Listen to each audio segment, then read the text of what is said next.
बिहारियों के झोपड़ी को और चीजों को रोकने की कोशिश की आती है।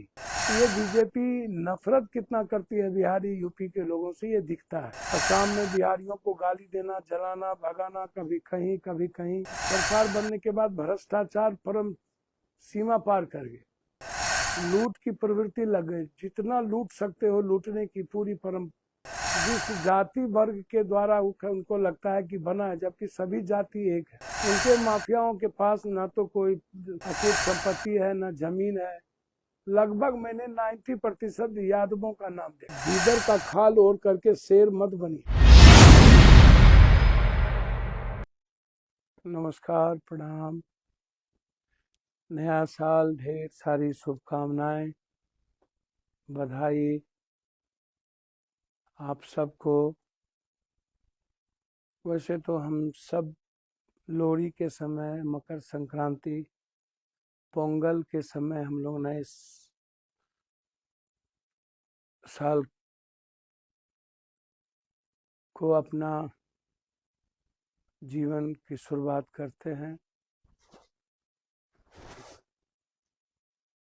जब हमारे सामाजिक जीवन में जब कोई नया फसल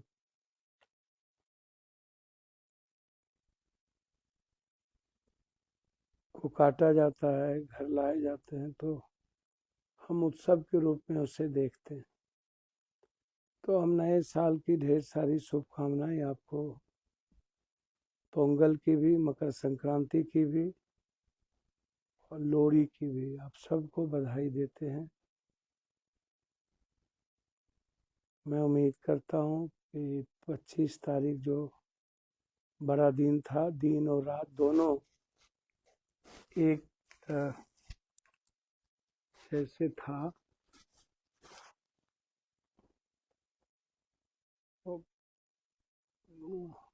वो तब से हम लोग की एक शुरुआत हुई है। हम सब लोग से चाहते हैं कि आप सब लोग जुड़िए। जब आप सब लोग जुड़ेंगे तो निश्चित रूप से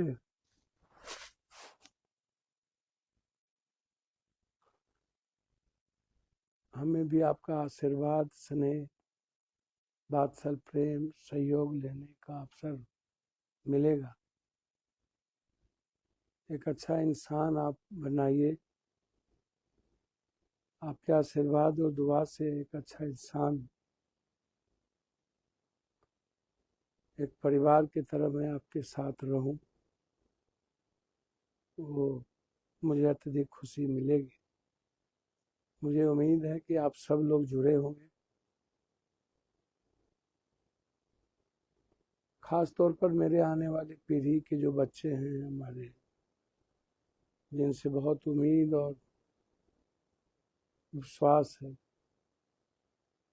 मैं उन सब को विशेष तौर पर बधाई देता हूँ और उम्मीद करता हूँ कि अपने भविष्य की वो चिंता करें। जात पात, हिंदू मुसलमान, धर्म मजहब से वो निकलेंगे। ईश्वर के अस्तित्व को किसी ने दुनिया में महसूस नहीं किया, ना ही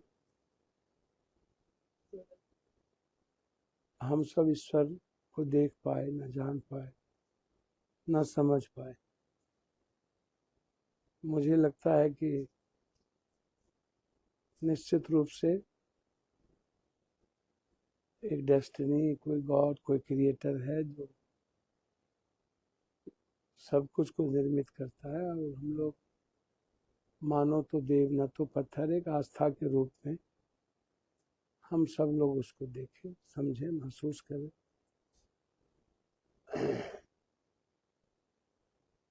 और अपने आंतरिक खुशी की कल्पना करें, अपने जीवन को आत्मसात करें। मुझे अत्यधिक खुशी होगी कि हम लोग बिना किसी की प्रतिक्रिया के, बिना किसी आलोचना के, हम सब एक अच्छा जीवन जी पाएंगे, सफल जीवन जी पाएंगे। और नए साल में हम सब लोग अपने जीवन के साथ परिवार, पड़ोसी और सबके जीवन की खुशियों के लिए काम करें। मैं आपको उम्मीद और भरोसा दिलाता हूँ कि आपको मेरे किसी भी आचरण, चरित्र, चिंतन, विचार और कर्म से, कर्तव्य से कष्ट नहीं पहुँचेगा। जाने अनजाने में कोई भूल हो तो उसकी क्षमा करिएगा। इस साल यदि मुझसे कोई गलतियां हुई हो, भूल हुई हो, तो उसको भी मैं क्षमा प्रार्थी हूँ। क्षमा के लिए याचना करता हूँ, याचक हूँ। सोशल मीडिया, इंस्टाग्राम या अन्य चीज़ों पर आप सब लोग गाली गलौज करते रहते, वो कोई माने नहीं रखता। हम उसकी चिंता नहीं करते, हम लेते भी नहीं। तो वो आपका अपना सोच है, बचपना है, तो उसके लिए भी हमें कोई दुख नहीं। लेकिन मैं आपसे क्षमा मांगता हूँ, किसी सच्चाई के कारण भी कष्ट पहुंचा। देखिए, पुनः मैं एक बार नए साल की ढेर सारी शुभकामनाएं। मैं 2-3 मुद्दों पर आपसे बात करना चाह रहा था। मैं शुरू करता हूँ बेटी पढ़ाओ बेटी बचाओ। जो लगातार ये मुद्दा आप देख रहे होंगे कि उठ रहा है। सिंगर जिस पर कई संगीन आरोप थे बलात्कार के, और सबकी उम्मीदें हाईकोर्ट और सर्वोच्च न्यायालय पर होती है, और मैं किसी न्यायालय पर कोई उंगली नहीं उठा रहा हूँ, लेकिन मुझे लगता है कि जब सरकार और सीबीआई कोई संस्था ही प्रभावित हो जाए चार्जशीट में, या किसी भी अपराधी बलात्कारियों के खिलाफ सही समय पर लॉयर नहीं रखने और अपना पक्ष सही नहीं रखने पर, तो उसमें न्यायालय का बहुत दोष मैं नहीं मानता। हाँ, ये बात सही है कि बहुत उम्मीद सिर्फ सुप्रीम कोर्ट से अब बच गई। सर्वोच्च न्यायालय के अलावा बहुत उम्मीदें, 90% तक उम्मीदें कोर्ट से नहीं बची है।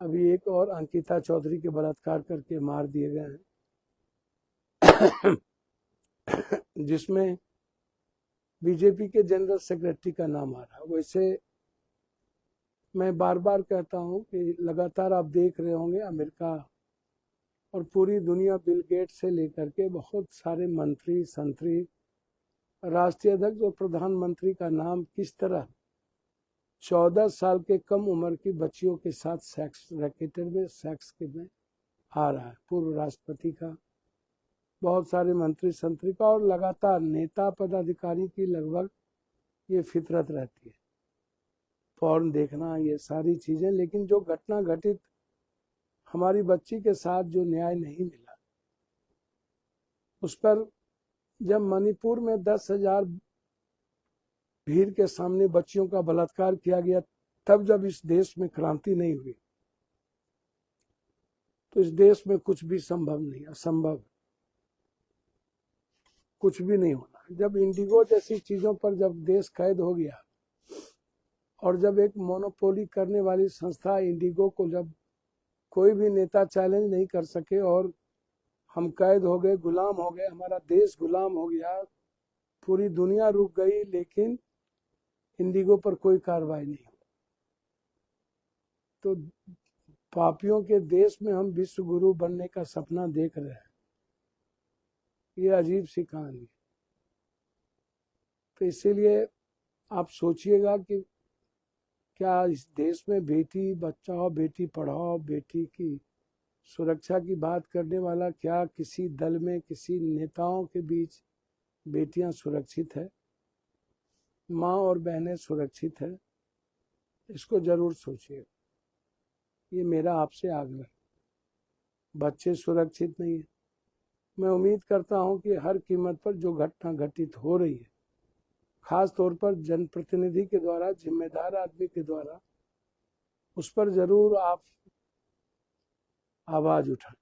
ये मेरा आपसे उम्मीद है। दूसरी तरफ आप लगातार देख रहे हैं और शुरू से खास तौर पर बिहार और यूपी झारखंड के लोगों पर तो हमला होता ही रहा है।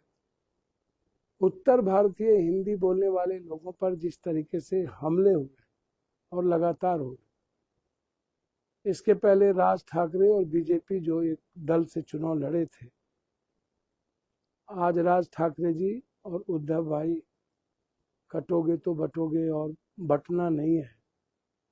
और कुछ लोग गलत तरीके से, एक पांडे ने कहा कि बटो या मिटो या मिलो, मरना तो तय है।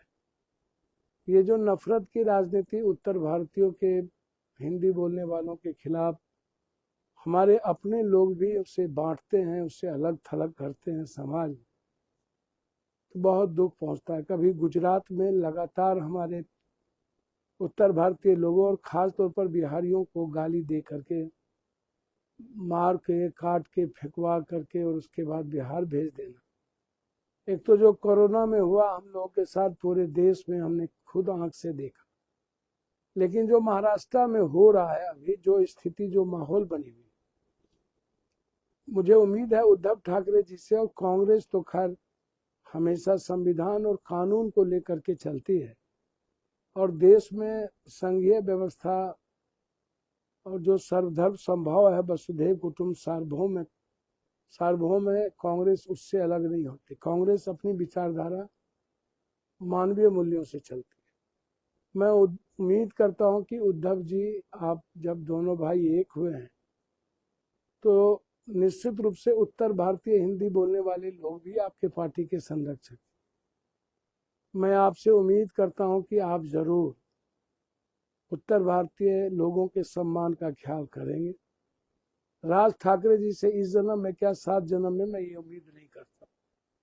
रोपिएगा बबूल, खाइएगा खजूर। राज ठाकरे जी सिर्फ गोबर टाइप के लोग, मैं उनसे डरता भी नहीं, किसी से नहीं डरता हूं। यदि इस तरह समाज को बांटने की कोशिश हुई और लगातार बिहारियों को, यूपी के लोगों को नफरत का आधार बनाया जाएगा, तो ये मुझे लगता है कि संविधान बाबा साहब अम्बेडकर, गांधी और सुभाष चंद्र बोस, भगत सिंह, सरदार पटेल के विचारों के लिए सही नहीं हो और न ही मेरी मानवीय मूल्यों के लिए सही हो। लगातार उत्तर भारत के लोग डरे हुए हैं, सहमे हुए हैं। वो नफरत नहीं चाहते, वो लड़ना नहीं चाहते। जो उत्तर भारत और खासतौर पर बिहार के लोगों के भीतर मरने का भी जज्बा है और अपनी हिफाजत करने का भी जज्बा। हम संविधान को मानने वाले लोग हैं। हम गीता, कुरान, बाइबल, रामायण ग्रंथ को मानने वाले लोग हैं। हम मोहब्बत से चलने वाले बिहार के लोग हैं, उत्तर भारत के लोग। आप अपनी भाषा का सम्मान कीजिए। मैं भी मराठियों का सम्मान करता हूँ, गुजरातियों का, साउथ के भाषा का, कन्नड़ का, उड़िया का, अंगिका का, भोजपुरी का, मिथिला का, मैथिली का, मगही का। हम लोग भी अपने अपने भाषा का सम्मान करने का अधिकार सबको है और अपने अपने अधिकार की रक्षा करने का भी अधिकार सबको है। लेकिन संविधान जिन बिंदु को ध्यान रखता है, जो बात है, उसका जरूर ख्याल रखें। यदि आप इसी तरह अपने सियासत और सत्ता के लिए जो बीजेपी करती है, नफरत का आधार बांधती है, हिंदू मुसलमान करती है, कमजोर तबकों को बांटती है, कभी आरक्षण नौकरी खत्म करके आरक्षण को खत्म करना चाहती है, कभी एसआईआर के नाम पर संविधान को मिटाना चाहती है, कभी दलित, अत्यंत पिछड़ा, गरीबों के और आम लोगों के नेतृत्व करने वाले को मिटा देना चाहती है लगातार। वैसे तो अब तो बीजेपी और नरेंद्र भाई मोदी जब आरएसएस को मिटा रहा और आरएसएस को औकात बता दिया, तो वो तो सियासत के लिए इस देश को टुकड़ा टुकड़ा कर सकता, बांट सकता है। तो जो स्थिति बीजेपी की है, वो स्थिति यदि उद्धव भाई आपकी भी, आपके साथ रहने वालों की होगी, तो दुख तो पहुंचेगा। मैं उम्मीद करता हूं कि बिहार, यूपी और हिंदी बोलने वाले लोगों पर कोई आंच ना आए। ऐसा आने से हम लोग चुप नहीं बैठे। हम संविधान के दायरे में लाके आवाज उठाएंगे। 31 जनवरी से जो सदन आ रहा है, उसमें हम लोग पीछे नहीं हटेंगे, हम पर्सनली पीछे नहीं हटेंगे। जरूरत होगी तो बिहार और यूपी को के सम्मान के लिए बम्बई जाना होगा तो वहाँ भी जाएंगे, अपनी बात रखेंगे अपने साथियों मराठी हिंदी भाई भाई जो यही गुजराती मराठी। मैं मानता हूँ कि आज देश गुजरात बन गया, 2 4 5 गुजराती मिलके पूरे देश के सब कुछ को समाप्त करने में लगा। हवा आकाश धरती जमीन पानी गगन क्षितिज सब पर गुजरातियों का अधिकार होते जा रहा है। एक तरफ पूरी संपदा पर गुजरातियों का अधिकार, पूरा देश आज अलग थलग हो रहा है। ये सही नहीं है देश के लिए। तो इसीलिए जो महाराष्ट्र में हो रहा है वो बिल्कुल गलत है और हम सब इसको का विरोध करेंगे और जरूरत होगी तो अपने भाई बंधुवर अपनी माँ बहनों के लिए जान देने के लिए भी तैयार रहे। हम डरने वाले नहीं है राज ठाकरे जी, जितनी हिम्मत है कभी एक बार आप दिल्ली और आप निकलिए घर से, गीदड़ का खाल ओढ़ करके शेर मत बनिए, समझे। और दूसरों को गाली गलौज देने वाला, दूसरे वर्ग और दूसरे धर्म मजहब और दूसरे विचारों को रौंदने वाला लोग मजबूत नहीं होता, वो हमेशा गीदड़ होता है। और मैं आप लोगों को समझता हूँ कि कमजोर आदमी ही ऐसी चीजों का सहारा लेता है। मैं आपको मजबूत आदमी नहीं मानता हूँ, कमजोर आदमी मानता हूँ। और मैं उम्मीद करता हूँ कि निश्चित रूप से मराठा के अस्तित्व की लड़ाई लड़ने की जरूरत है, आप लड़िए, लेकिन जरूरी नहीं है कि उसके लिए किसी को गाली दीजिए, किसी से नफरत कीजिए, किसी को दूर कीजिए, उसको मिटाइए। सही नहीं, मैं इसे सही नहीं मानता हूँ और बिल्कुल इसको मैं इसका प्रतिकार करता हूँ। विरोध मेरा है, मैं विरोध करता हूँ और मैं बहुत जल्द 2-3 तारीख के बाद मैं महाराष्ट्र आऊँगा। मैं आपको वचन देता हूँ कि 3-4 तारीख के बाद महाराष्ट्र आऊँगा। यदि इस तरह की चीज़ें चलती रही, मैं देख रहा हूँ ये गलत परंपरा लगातार, कभी असम में बिहारियों को गाली देना, जलाना, भगाना, कभी कहीं कभी कहीं, कभी दिल्ली में कभी गुजरात में, ये सही परंपरा नहीं है। दिल्ली की मुख्यमंत्री भी बिहारियों के झोपड़ी को और चीज़ों को रोकने की कोशिश की आते ही। तो ये बीजेपी नफरत कितना करती है बिहारी यूपी के लोगों से, ये दिखता है। तो अब हम सबको सजग होना पड़ेगा इन मुद्दों को लेकर। ये हमारी लड़ाई है और हम देश के संविधान को कमजोर नहीं होने देंगे। तीसरी तरफ जो सबसे महत्वपूर्ण है वो भी यह है कि बिहार में लगातार क्राइम बढ़ रहा है, जो सही नहीं है। बड़ी बड़ी बात करने वाले लोग जो राजनीतिक प्रतिद्वंदिता लेते हैं और एक तरफ सरकार बनने के बाद भ्रष्टाचार परम सीमा पार कर गए, लूट की प्रवृत्ति लग गई, जितना लूट सकते हो लूटने की पूरी परम चीजें बढ़ गई।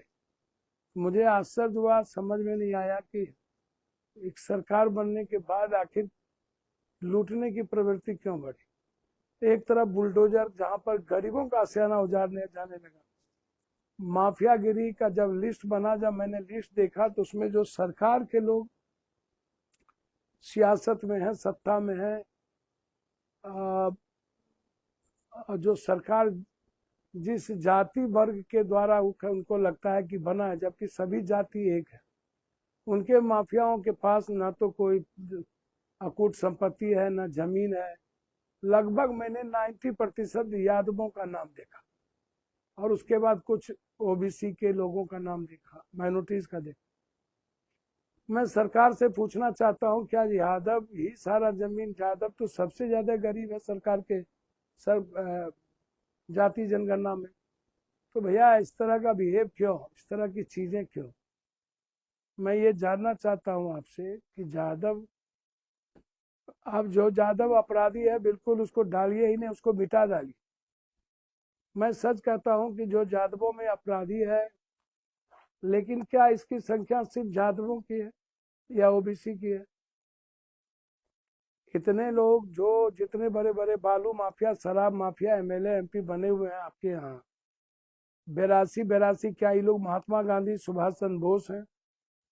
क्या ये लोग गांधी के सोच वाले लोग हैं जिसने मर्डर के अलावे, लूट के और माफिया के अलावे कुछ नहीं हुआ? तो मैं ऐसे चीज का नफरत करता हूं जो लोग किसी जाति को टारगेट करके, ओबीसी को टारगेट करके इस तरह की माफियागिरी को चिन्हित किया जा रहा है। जो माफिया है उसको खत्म करिए, मैं दिल से कर रहा हूँ, भगवान साक्षी है। लेकिन ये जितने 82-85 ऐसे एमएलए बने हैं, क्या उसके पास दौलत नहीं है भैया? क्या वो लुटेरा नहीं है?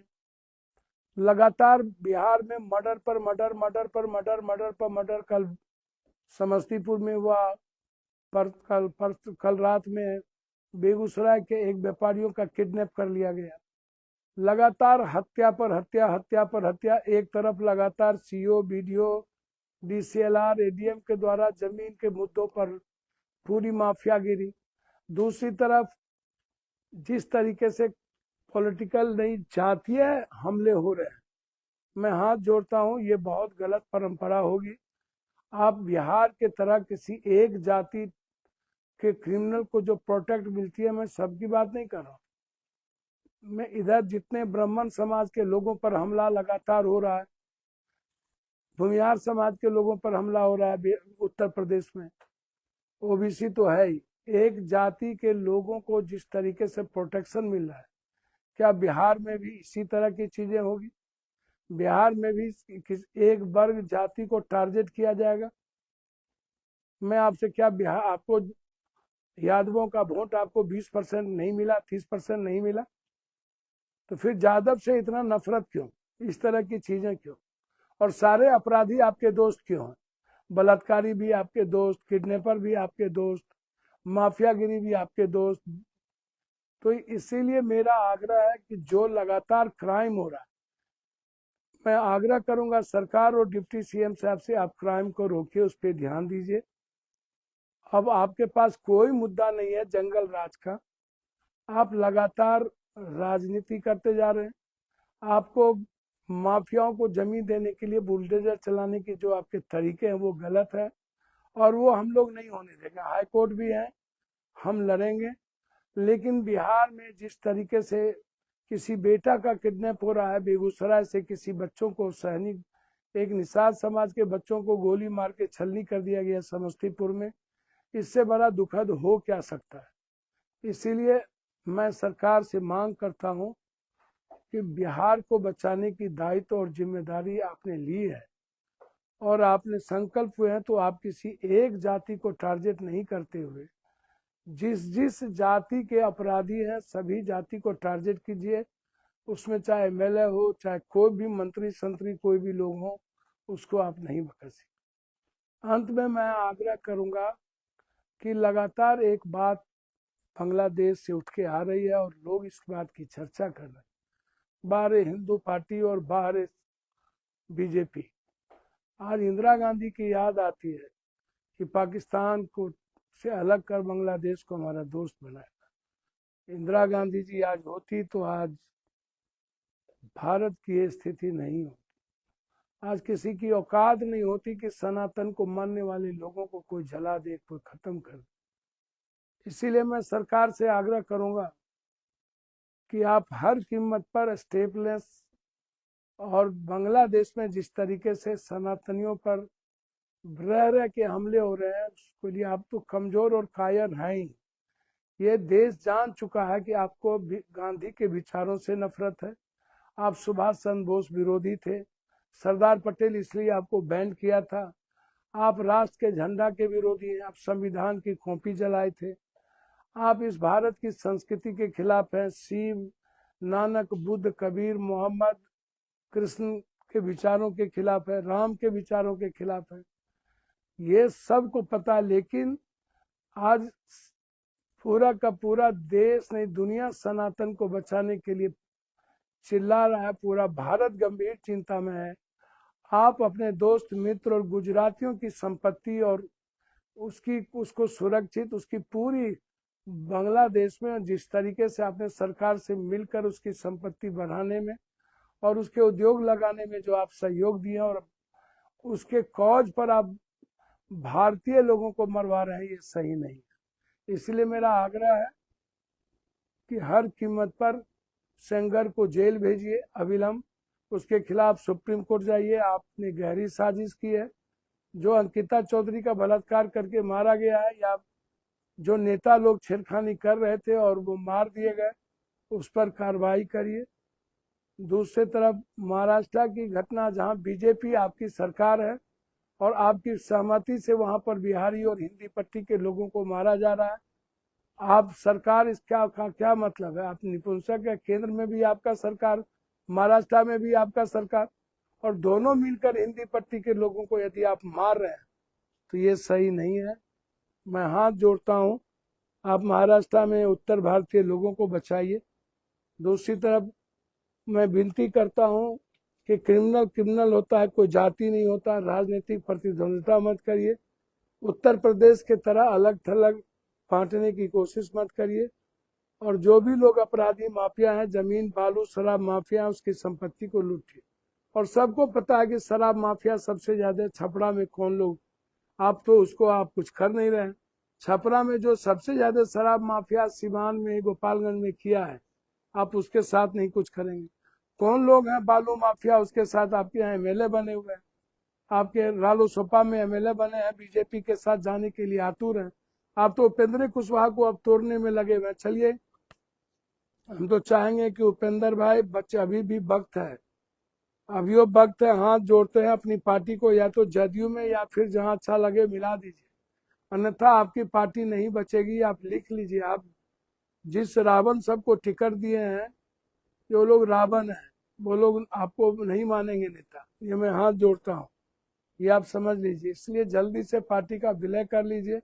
बीजेपी किसी को नहीं बख्शेगी। मांझी जी के रिश्तेदार हैं, इसीलिए मांझी जी बचे हुए हैं, तो इसीलिए समय आने पर किसी को नहीं बख्शेगी। मैं चाहूंगा नीतीश कुमार जी समय रहते सजग होइए और बीजेपी को समझने की कोशिश करिए। बिहार को बचाइए। बिहार में लगातार अपराध बढ़ रहे हैं और अपराधियों को बचाया जा रहा है, और गरीबों के आशियाने उजाड़े जा रहे हैं गलत तरीके से, उसको बचाइए। यही मेरा आपसे आग्रह है। पुनः एक बार आप सबको हृदय की गहराइयों से, सभी परिवार, सभी वर्ग समाज के लोगों को, खास तौर पर गरीबों को, कि मेरे तरफ से मुझसे जो बन पड़ता है मैं आपकी मदद करने का प्रयास करता हूँ। हमसे कोई गलती हो, मेरी हैसियत बहुत नहीं है, मुझसे कोई गलती हुई हो तो क्षमा करिएगा। जो पान न पान की डंडी लेके मैं आप तक रहता हूँ।